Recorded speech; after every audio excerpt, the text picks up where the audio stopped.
Bienvenidos a este nuevo análisis en profundidad. Hoy tenemos sobre la mesa unos documentos fascinantes. Son fragmentos de un libro sobre la historia de la ciudad de Mercedes, en Argentina. Y antes de empezar, creo que es de justicia dar las gracias, porque este material nos llega a través del Museo Migues y del fotógrafo Daniel Zunino, que nos han facilitado el libro de Raúl Ortelli y Álvaro Húngaro, Sangre en las esquinas, un título que ya promete bastante, la verdad. La idea hoy es bucear en estas páginas para reconstruir la memoria de la ciudad a través de sus cruces, de sus esquinas.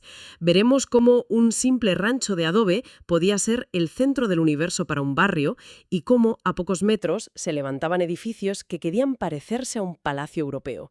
Es un viaje en el tiempo, pero a ras de suelo. Así que, si te parece, empezamos por el principio de todo, por la construcción más básica y, según estos textos, fundamental, el rancho. Parece perfecto, porque es muy fácil pensar en la historia de una ciudad a través de sus grandes monumentos, ¿no? Pero estos documentos nos obligan a mirar más abajo, al origen. Y el origen es el rancho. Pero ojo, hay que entender que un rancho en el siglo XIX no era solo una casa humilde. Era el epicentro social. Era, pues, la tienda, el consultorio médico, el punto de encuentro, todo en uno. La vida de la comunidad giraba en torno a ellos mucho antes de que existieran los edificios oficiales. Y el libro nos da un ejemplo perfecto, casi de novela, el rancho de la esquina. Estaba en lo que hoy son las calles 28 y 35 y era el hogar de una tal doña Elena, la curandera. El texto la describe como una especie de médica de cabecera popular. Curaba desde un dolor de muelas a una torcedura con lo que tenía a mano. Yuyos, limones, higos. Es que esa era la sanidad real para la mayoría de la gente. Figuras como doña Elena eran pilares de la comunidad. No solo ofrecían remedios para el cuerpo, sino también consuelo, consejo. Eran una mezcla de farmacéutica, psicóloga y asistente social. Tenían un poder y un respeto enormes. Un momento, ¿que el texto no se detiene ahí? Menciona que después de su muerte en 1895, A ver. la gente creía que su fantasma rondaba la esquina. No me digas. O sea que pasó de ser una proveedora de salud a formar parte del folclore. Exacto. Se convirtió en la mitología de la ciudad. Me pregunto qué pensaría la Iglesia o los primeros médicos formales de una figura tan potente. Pues es una pregunta buenísima. Seguramente la verían con una mezcla de recelo y resignación. No podían competir con su arraigo. Y la prueba definitiva de su importancia no es la leyenda del fantasma, sino un dato técnico que aparece en los documentos y que es demoledor. El agrimensor Raimundo Prat, que fue quien diseñó el plan oficial de la ciudad en 1830, Ah, el que trazó las calles y todo eso, ¿no? ese mismo. Pues al levantar el plan oficial, incluyó el rancho de doña Elena en ese plano. ¿Y eso qué significa exactamente? Significa que el rancho ya estaba allí antes de que la ciudad fuera, digamos, oficial. Y era tan importante, tan conocido por todos, que Prat no pudo ignorarlo. Lo usó como un punto de referencia, lo integró en el mapa. Vaya, un humilde rancho de adobe y paja reconocido en un documento fundacional. Exacto. Eso nos da una idea de su estatus. Y no era el único, por lo que parece. El texto nombra de pasada a otros, como el de doña Flora Barrientos o el de don Eutilio Morilla, que tenía un apodo curioso, el famoso tranco de Zabalilla. Claro. Era un paisaje lleno de estos pequeños centros de poder social. Y ese paisaje de tierra y paja es el punto de partida. Es el cimiento literal y figurado de la Mercedes moderna. Lo fascinante es el contraste brutal entre esta arquitectura de la necesidad, hecha con los materiales del lugar, y lo que estaba a punto de llegar.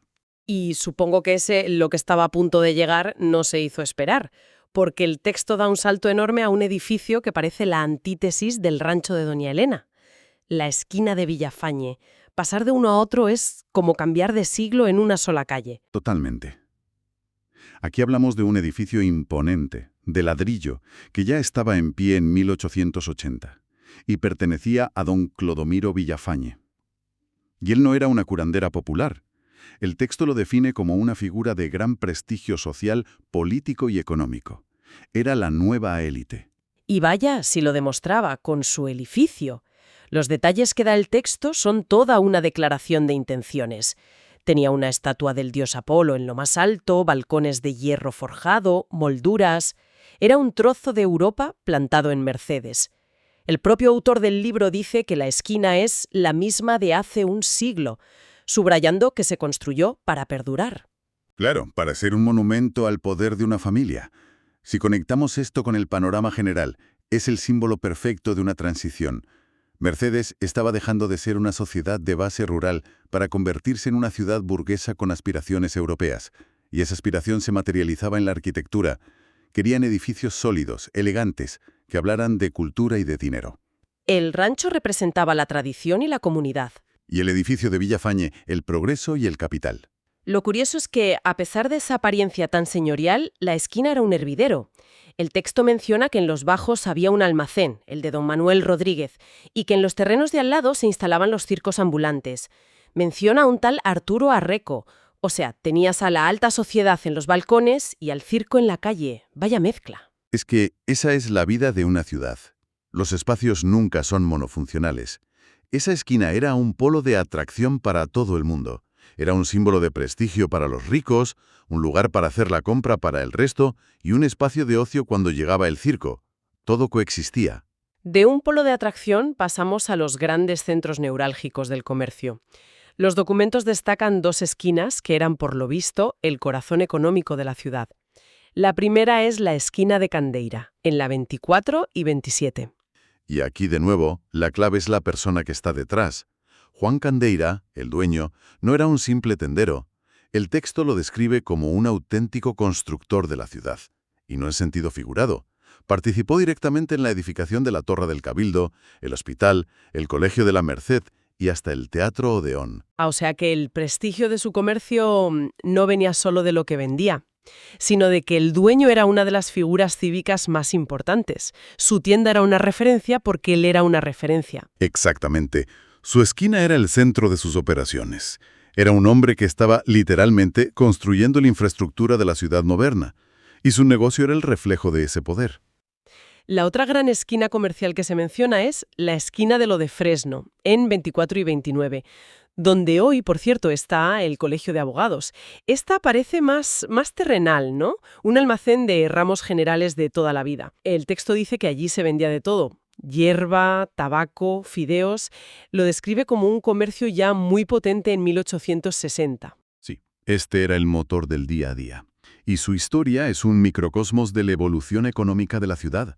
Empezó como un almacén de productos básicos, impulsado por José Manuel y J. Gutiérrez, que además promovían la agricultura. Era la economía primaria. Y el texto le da vida con una anécdota genial. Cuenta que desde esa esquina los vecinos vieron un incendio en un chalet cercano. Y también el paso de una carroza en unas fiestas. Son esos detalles los que te meten de lleno en la escena. Totalmente. Te imaginas a la gente arremolinada en la puerta comentando el suceso. Pero lo más increíble es cómo esa esquina fue mutando con el tiempo. Lo que empezó vendiendo hierba acabó albergando una bicicletería, luego una tienda de ropa, incluso una agencia de coches Chevrolet. Es alucinante. Y después, un banco. De vender productos agrícolas a vender coches y luego a gestionar dinero en un mismo lugar. Esto plantea una pregunta importante. ¿Cómo un solo cruce de calles puede ser un archivo tan fiel de los cambios económicos de todo un siglo? De la agricultura a la industria del motor y a los servicios financieros. Es la biografía económica de Mercedes condensada en una esquina. Pero claro, no todo perdura. No todas las esquinas evolucionan. Algunas simplemente desaparecen. Y aquí el tono del texto se vuelve un poco más nostálgico al hablar del chalet de los Cuatro Vientos. Un nombre muy poético, por cierto. Sí, y parece que el edificio lo era. Se construyó en 1855 y el texto lo describe como una construcción delicada con elegancia francesa. Pero bueno, la historia principal es clara. Era un edificio para ser admirado. Pues duró poco la admiración. Unos 15 años después de su construcción fue demolido. Y aquí viene un detalle que me parece brillante. El texto dice que la demolición fue sorprendentemente fácil y que las paredes de revoque no tenían de endebles más que las apariencias. Es una frase demoledora, nunca mejor dicho. Es que esa es la clave. Nos dice que no se construyó para perdurar, como el edificio de Villafañe, que era un monumento de piedra. El chalet era casi como moda arquitectónica, un símbolo de estatus rápido diseñado para impresionar en el momento, no para dejar un legado. Nos habla de dos mentalidades completamente distintas compitiendo en la misma ciudad. La de la permanencia y la de la apariencia. Y de lo que desapareció, a lo que nunca se ha podido encontrar con certeza. El texto aborda el misterio de la primera casa de material de Mercedes, y lo bueno es que admite que no tiene una respuesta clara. Lo cual es un signo de honestidad histórica. Rara vez hay un primero claro y documentado en la evolución de una ciudad. El cambio del adobe al ladrillo fue un proceso lento y gradual. Se barajan varias candidatas. Una es la de doña Mercedes Lobos de Aranguren, en la calle 19, de la que hay papeles que datan de 1811. Luego se nombra la de doña Dolores Saubidet Isla y también la de la familia Ramallón. Hay varias aspirantes al título. Y es probable que todas tuvieran parte de razón, que fueran las primeras en sus respectivos barrios o zonas. Lo que el texto nos muestra no es una respuesta, sino el propio proceso de transformación con varios pioneros a la vez. Y para cerrar el misterio, el autor deja caer una última perla, un detalle casi de novela negra sacado de un documento. Menciona de pasada a un tal Muerto del Aceriaro. Y ahí lo deja. Es fantástico. ¿Qué demonios será eso? ¿Un crimen sin resolver? ¿Un apodo local? ¿Una leyenda olvidada? Es fascinante que los archivos oficiales que imaginamos tan serios contengan estos pequeños misterios que disparan la imaginación. Nos recuerda que la historia está hecha de vidas, no solo de ladrillos. Entonces, después de este recorrido, ¿qué nos queda? Hemos pasado del barro al mármol, de los fantasmas a los coches Chevrolet, de la medicina popular a los bancos. Hemos visto cómo unas esquinas nacían para mostrar poder y otras para servir a la comunidad. La síntesis para mí es clara. Las esquinas de una ciudad no son solo geometría urbana, son archivos, son páginas de un libro de historia escritas en vertical. Cuentan quién tenía el poder, cómo se ganaba la vida la gente, qué aspiraciones tenían. Cada edificio que sigue en pie y cada hueco que ha dejado uno que ya no está, cuenta un capítulo de esa historia. Me quedo con una frase del texto, la que le dedica al rancho de doña Elena, que creo que resume perfectamente este viaje. Dice: fue una realidad. Ahora no puede ser más que un recuerdo. Una frase preciosa. Y muy cierta. Y esa es la reflexión final que nos gustaría proponer. ¿Qué historias cuentan las esquinas de nuestra propia ciudad, de nuestro barrio? ¿Qué edificios hemos visto desaparecer y qué recuerdos se han ido con ellos? Y sobre todo, ¿qué parte de nuestra propia historia perdemos como comunidad cuando dejamos que esos recuerdos se desvanezcan en el olvido?